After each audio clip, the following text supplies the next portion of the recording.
कल्पना गाडगीळ आणि sons limited 1832 पासून। शरद पवारांचा मुख्यमंत्री देवेंद्र फडणवीसांना फोन। पडळकरांनी जयंत पाटलांवर केलेल्या टीकेसंदर्भात चर्चा, अशी टीका करणं योग्य नाही। बेताल वक्तव्य करणाऱ्या नेत्यांना आवरा। पडळकरांनी जयंत पाटलांवर केलेल्या वक्तव्याचा पवारांकडून निषेध।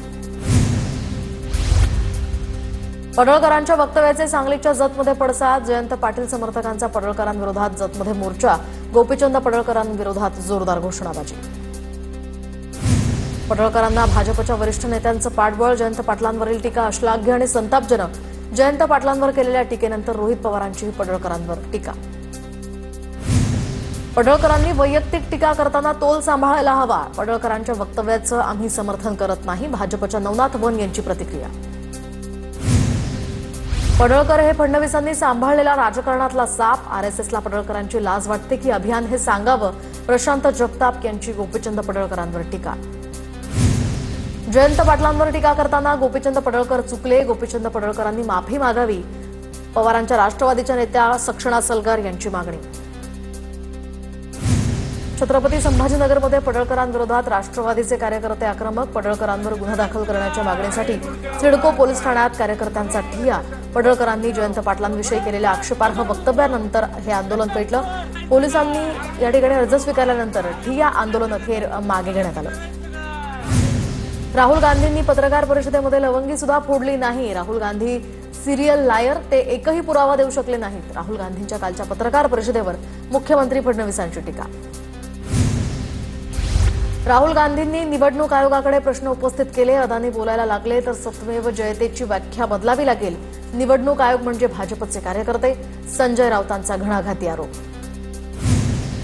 वाराणसी लोकसभेतनं मोदी सलग तिसऱ्यांदा निवडून आले। जनतेनं मतरूपी बॉम्ब तुमच्यावर टाकलाय। राऊत आणि राहुल गांधींची झोप उडाली। राऊतांच्या आरोपांनंतर भाजपचे प्रवक्ते नवनाथ वन यांची टीका। चुका होत असल्यास दुरुस्त कराव्यात, नाहीतर मंत्र्यांना खुर्ची खाली करावी लागेल। राष्ट्रवादीच्या मंथन शिबिरातनं अजित पवारांचा निर्वाणीचा इशारा। जयंत पाटलांसंदर्भात जे वक्तव्य केलं होतं त्याच्यावर बोलण्यास जयंत पाटलांनी नकार दिला। आपण घेऊयात बातम्यांचा वेगवान आढावा। आमचे अनेक मंत्री 2 तासांसाठी फक्त तोंड दाखवायला येतात। पालकमंत्र्यांनी फक्त झेंडावंदनासाठी येऊ नये। नागपुरातल्या चिंतन शिबिरात प्रफुल्ल पटेल यांनी मंत्र्यांचे कान टोचले। राष्ट्रवादीची भूमिका, विचारधारा कायम यासाठी चिंतन शिबिर। आपल्यावर महाराष्ट्रातील प्रत्येक घटकाच्या विकासाची जबाबदारी। सर्वांनी या भावनेतनं काम करावं ही विनंती। समविचारी पक्ष म्हणून राष्ट्रवादीची ओळख। नागपूरमधून अजित पवारांचं प्रतिपादन। मनपा निवडणुकीसंदर्भात तिन्ही पक्षात अधिकृत चर्चा नाही। शक्य असेल तिथे महायुती करणं आमचा प्रयोग असेल। जिथे शक्य नाही तिथे आम्ही आग्रह देखील करणार नाही। अजित पवारांच्या राष्ट्रवादीचे नेते प्रफुल्ल पटेल यांची माहिती। ओबीसी जात नाही, हा वर्ग आहे। 4 ते 5 रिट याचिका दाखल झाल्या। जिथे जरांगे बसतो तिथंच आमची पहिली रॅली झाली। याआधी सुद्धा उपोषण झाली, पण कुणीही तिथे बघत नव्हतं। भुजबळांचा निशाणा। राज्यात ठिकठिकाणी ओबीसी एल्गार रॅली काढणार। पहिल्यांदा मराठवाड्यानंतर गरज पडली तर मुंबईत रॅली होणार। छगन भुजबळांची माहिती। लक्ष्मण हाके भाजपचा माणूस। आरक्षणासाठी सत्तेत असून सुद्धा भुजबळ फिरतायत। आमदार रोहित पवारांचं वक्तव्य। अहिल्यानगरमध्ये तिरमली नंदीवाले समाजाकडून आरक्षणासाठी मोर्चा, तर एससी आरक्षण द्या। तिरमली नंदीवाले या समाजाची मागणी। जिल्हाधिकारी कार्यालयावर मोर्चा। मोठ्या संख्येनं समाज बांधव इथे हजर।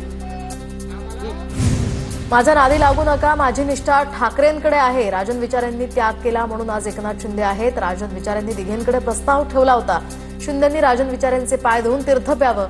संजय राऊतांनी एकनाथ शिंदेंना पुन्हा डिवचलं। शिंदेंच्या बालेकिल्ल्याविरोधात ठाकरे बंधूंची रणनीती, तर मनसे अध्यक्ष राज ठाकरे अंबरनाथ कल्याण दौऱ्यावर। कल्याण डोंबिवलीमध्ये मनसे पदाधिकाऱ्यांची राज ठाकरेंच्या उपस्थितीमध्ये बैठक सुरू। नाशिकमध्ये बॅनरवर राज ठाकरे आणि उद्धव ठाकरेंचा एकत्रित फोटो, तर यंदा दसरा मेळावा एकत्रित व्हावा कार्यकर्त्यांची अपेक्षा। दोन्ही नेत्यांकडून याबाबत अद्याप अधिकृत भूमिका जाहीर नाही। आनंद दिघेंनी आमची शिवसेना कधीही विकली नाही। त्यांनी मातोश्रीसोबत निष्ठा कायम ठेवली। बाहेर पडलेले सगळे गद्दार आहेत। गद्दारांना आनंद दिघेंचं नाव घेण्याचाही अधिकार नाही। संजय राऊतांची शिंदेंवर टीका। दिवाळीनंतर राजकीय बार फुटणार, सूत्रांची माहिती। मनपा निवडणुकीची प्रक्रिया 3 टप्प्यात पार पाडण्याचं नियोजन।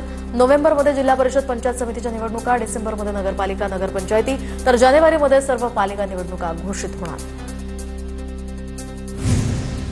उद्धव ठाकरेंनी आज दुपारी 4 वाजता महिला पदाधिकाऱ्यांची बैठक बोलावली। शाखा प्रमुखांच्या बैठकीनंतर शिवसेना भवनात बोलावली दुसरी बैठक। आगामी मुंबई महापालिका निवडणुकांच्या पार्श्वभूमीवर या बैठकांचं सत्र सुरू। शिंदेंच्या सेनेचीही आज संध्याकाळी 8 वाजता दसरा मेळाव्याच्या पार्श्वभूमीवर बैठकीला शिंदेंच्या सेनेचे सर्व मोठे नेते उपस्थित राहणार। उपमुख्यमंत्री एकनाथ शिंदे सुद्धा या बैठकीला उपस्थित असणार। धनंजय मुंडे बंजारा समाजाचं प्रतिनिधित्व करतायत। लोकांना जातीजातीत गुंतवून ठेवण्याचा सत्ताधारी आमदारांचा प्रयत्न। आगामी निवडणुकीपूर्वी राजकीय पोळी भाजण्याचा प्रयत्न। आमदार रोहित पवारांची सरकारवर टीका। शासकीय बंगला सोडला नाही म्हणून धनंजय मुंडेंकडून दंड वसूल करा। पद गेल्यानंतर शरद पवार, एन.डी. पाटील आणि उद्धव ठाकरेंनी तात्काळ शासकीय निवासस्थान सोडलं। रोहित पवारांचं वक्तव्य। प्रवीण दरेकरांनी मुख्यमंत्री देवेंद्र फडणवीसांची भेट घेतली। राज्य सहकारी संघाचा शिक्षण निधी पूर्ववत सुरू करावा आणि विविध प्रश्नांसंदर्भात संयुक्त बैठकीचं आयोजन करावं अशी दरेकरांची फडणवीसांकडे मागणी। तर सकारात्मक कार्यवाही करण्याचं फडणवीसांचं आश्वासन। गणेश नाईकांच्या जनता दरबाराविरोधात शिंदेंची सेना कोर्टात। नाईकांचा जनता दरबार बंद करण्यासाठी शिंदेंच्या सेनेकडून याचिका। शिंदेंच्या सेनेचे किशोर पाटकर मुंबई उच्च न्यायालयामध्ये जनहित याचिका दाखल करणार। लाडकी बहीण योजनेतील लाभार्थी बहिणींना ई-केवायसी करणं बंधनकारक। मंत्री आदिती तटकरे यांची योजनेसंदर्भात महत्त्वाची माहिती।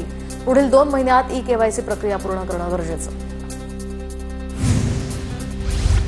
लघु उद्योग आणि अन्न प्रक्रिया उद्योगांमध्ये NA या जमीन प्रमाणपत्रांची अट काढली। धोरण सुधारणा बैठकीत अट काढून टाकण्याचा निर्णय। छोट्या उद्योगांना NA जमीन प्रमाणपत्राची आवश्यकता भासणार नाही। मुख्यमंत्र्यांची माहिती। मुंबईमध्ये आता ओला आणि उबेरचा प्रवास महागला। ओला उबेरसाठी प्रति किलोमीटर 22 रुपये 72 पैसे मोजावे लागणार। तर मागणीच्या कालावधीमध्ये भाडं ₹1.5 पटींनी वाढवण्याची परवानगी। मागणी नसलेल्या काळामध्ये 25% कमी भाडं आकारावं लागणार। राज्यात 62,17,540 एकर शेती पिकांचं नुकसान। अतिवृष्टीमुळे शेतकऱ्यांचं मोठ्या प्रमाणावर नुकसान। सरकारकडून पंचनामे करण्याचं काम मोठ्या प्रमाणात सुरू। दत्ता भरणे यांची माहिती।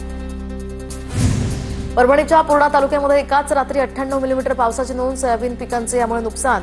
प्रशासनाकडून प्रत्यक्षात पंचनामे न झाल्याचीही तक्रार। परभणीतील शेतकऱ्यांच्या केळीची इराणला निर्यात। तर पाथरी तालुक्यातल्या वाघाळा इथले शेतकरी शेख फकीर यांचा आंतरराष्ट्रीय बाजारपेठेत ठसा। एका एकरातनं 27 टन उत्पन्न, प्रति क्विंटल 1500 रुपयांचा दर मिळाला। धुळे जिल्ह्यातील रानमळा परिसरामध्ये मोठ्या प्रमाणात फुलशेती। तर गणपती उत्सव नंतर सुद्धा फुलांना मोठी मागणी। नवरात्रोत्सव आल्यामुळे आता फुलांची मागणी वाढली। नगदी पीक म्हणून फुलांच्या शेतीला शेतकऱ्यांची पसंती। बीडच्या शिरूर कासार या तालुक्यातील घाटशील परवा या ठिकाणी अतिवृष्टीमुळे मोठं नुकसान। आमदार सुरेश धस यांच्या पाहणीनंतर तातडीनं नुकसानाची भरपाई करून द्यावी। पंचनाम्यालाही सुरुवात झाली आहे। लातूरच्या मांजरा धरणाचे 6 दरवाजे उघडले। मांजरा नदी पात्रात सध्या विसर्ग सुरू। मोठ्या प्रमाणात विसर्ग सोडण्यात आल्यामुळे प्रशासनाकडून नदीकाठच्या गावांना सतर्कतेचा इशारा। परभणी जिल्ह्याला यंदाच्या पावसाळ्यामध्ये झालेल्या अतिवृष्टीच्या नुकसानीचे पैसे मिळाले। अतिवृष्टीचे पंचनामे पूर्ण झाल्यानंतर राज्य सरकारनं शेतकऱ्यांना पीक विम्याचे 128 कोटी रुपये पाठवले। त्यामुळे बाधित शेतकऱ्यांना काहीसा दिलासा मिळणार। उद्धव ठाकरे आणि आदित्य ठाकरे कुणाच्या प्रॉपर्टीच्या वादात पडले असतील तर असं मला वाटत नाही। मुंबई पालिकेचं राजकारण डोक्यात शिरल्यामुळे मीनाताईंच्या पुतळ्याची विटंबना। ठाकरे गटाचे नेते आमदार भास्कर जाधव यांची प्रतिक्रिया। पूना गाडगीळ आणि सन्स लिमिटेड 1832 पासून